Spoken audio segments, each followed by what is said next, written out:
नगर जिल्ह्यात शस्त्र परवान्यांची संख्या वाढत असून 3087 व्यक्तींना आत्मसंरक्षणासाठी शस्त्र परवाना घेतला आहे। यामध्ये वकील, राजकारणी, व्यापारी, उद्योजक, फायनान्स व्यावसायिक आणि शेतकरी यांचा समावेश आहे।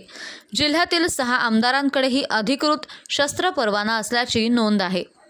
नगर जिल्ह्यात शस्त्र परवान्यांचा वापर वाढत असून 3087 नागरिकांनी अधिकृत शस्त्र परवाने घेतले आहेत।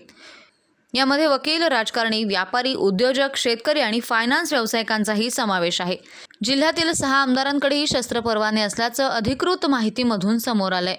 शस्त्र परवान्यांचं नियमन आणि नूतनीकरणासाठी प्रशासनानं कडक नियमावली लागू केली आहे। शस्त्र परवाने जिल्हाधिकारी कार्यालयाकडून दिले जातात आणि ते 3 वर्षांनी नूतनीकरण करणं अनिवार्य आहे। निवडणूक काळात परवानाधारकांना त्यांची शस्त्र स्थानिक पोलीस ठाण्यात जमा करावी लागतात। लोकसभा आणि विधानसभा निवडणुका शांततेत पार पाडण्यासाठी यंदा 52 परवानाधारकांचे परवाने 31 डिसेंबरपर्यंत निलंबित करण्यात आले आहेत। या निर्णयामुळे निवडणूक काळात सुरक्षा सुनिश्चित होण्यास मदत होते।